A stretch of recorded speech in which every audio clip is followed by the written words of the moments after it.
Oui, nous sommes toujours avec David, Goliath et Jonathan. Quelle leçon politique pour l'Afrique? Avec David, Goliath et Jonathan. Zebulon, Manassé, même chose. Gad, même chose. Ruben, même chose. Judas, Siméon, même chose. Ephraïm, même chose. Quel sacrilège! Alors, nous sommes arrivés dans Juge chapitre 20, il y a une indignation nationale. Donc, Jonathan ne veut plus aider son papa à causer une guerre civile. Alors, Juge chapitre 20, la tribu de Benjamin, presque détruite par une guerre civile. Donc, Jonathan dit à son papa, ils ont fait une mobilisation, comment est-ce que tu peux encore, comment est-ce que notre force peut encore être source de guerre civile? Où le chef de l'État a déclaré comment, un papa, état de guerre. Est-ce que vous oubliez ça? Donc, Benjamin était écarté de la société des tribus. Et il faut maintenant rétablir. Ils étaient suspendus.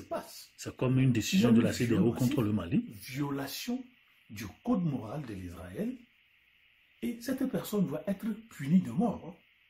Les Benjamites ont refusé d'appliquer le code lévitique. Est-ce que vous avez oublié cette histoire d'un homme d'Israël qui vient chercher une femme à Juda? Il passe pas, il va à la maison de l'Éternel, c'est un lévite, c'est un pasteur. Arrivé à Benjamin, on a fait un viol massif. Et ça a causé une guerre civile. Papa, tu vas encore tuer David, qui est de Bethléem, de Juda. Tu vas encore faire ça, papa? L'Éternel donne son accord, alors l'Israël lance le premier l'assaut. Rapport de la guerre civile. Premier jour, les Benjamites ont eu le dessus. Ils ont tué 22 000 Israélites. Ce qui va nécessiter le repli de l'Israël. Consulter l'Éternel, confesser les péchés, consulter la base. Qu'est-ce qu'on en a mal fait? Qu'est-ce qu'on n'a pas fait? Est-ce que nos intelligences n'étaient pas correctes? Est-ce que les rapports ne sont pas fiables? L'Éternel dit, retournez.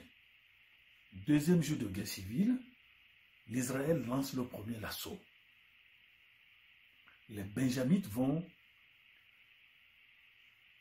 faire souffrir l'Israël. Ils vont encore perdre 18 000 hommes.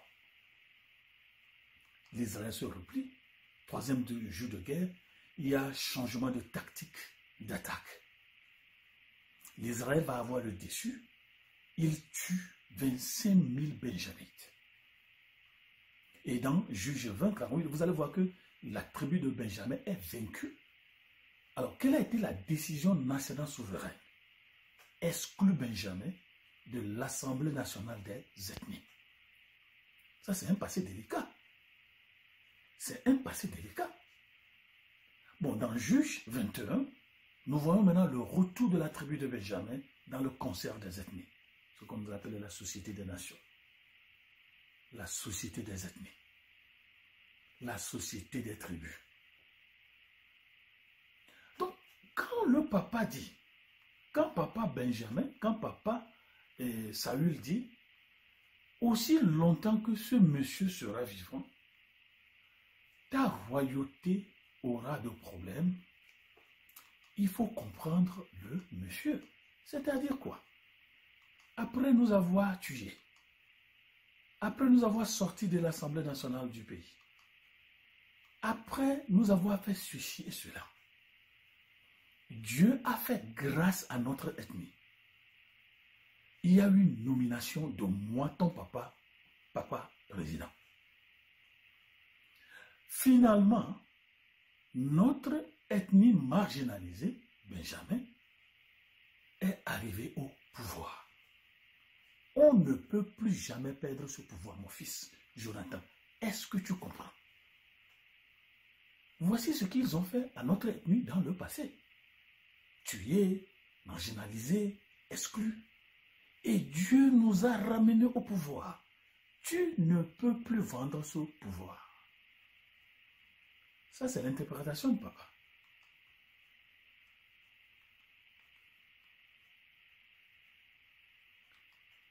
Et le fils dit, papa, c'est exactement à cause de ça qu'on ne peut pas tuer David. D'abord, il n'a rien fait.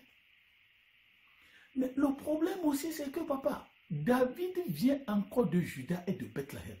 Exactement la même nationalité que la dame qui a été massivement, populairement violée et qui a causé la guerre civile, qui a fait perdre 26 000 hommes à notre tribu, papa. C'est exactement à cause de cette raison que notre ethnie ne peut plus causer une guerre civile. On ne peut plus tuer quelqu'un de Bethléem, qui d'ailleurs n'a rien fait, qui a le soutien populaire, qui a le soutien militaire. Papa dit non. Nous, on a souffert pour arriver au pouvoir. On ne peut pas le perdre. Le fils dit, si vous faites la même chose que dans le passé, il y aura encore guerre civile. Et l'histoire va se répéter. Papa, président, si vous comprenez. Alors, une même histoire, double interprétation, application politique. Le papa sera fâché de la résolution de son fils. Et il va même pointer son arme sur lui. Amis africains, est-ce que vous comprenez le problème en Afrique? Nous ne sommes pas guéris de notre histoire politique. Nous ne sommes pas guéris de nos histoires ethniques. Autrement dit, on n'a pas réussi à légiférer sur le statut du citoyen dans nos nations.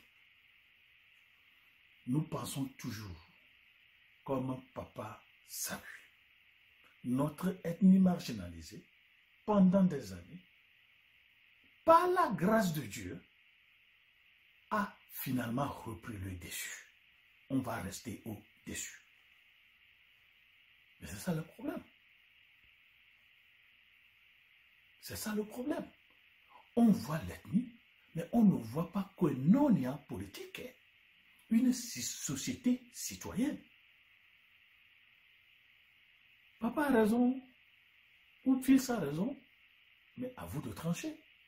Mais si vous étiez Saül, allez-vous tuer David, quelqu'un encore de Bethléem, de Juda, comme on a violé une femme de Bethléem et de Juda qui a causé la guerre civile? Amis africains, est-ce que vous pensez toujours ethnie ou bien vous pensez nation? Est-ce que nous avons un pays de jurés ou bien un pays de ethnos? Ici, Histoire Afrique, levez le voile colon et laissez parler la Bible elle-même. Allez sur notre site internet, histoireafrique.org, sur Amazon, vous lisez nos livres. Merci et au revoir. Leçon politique.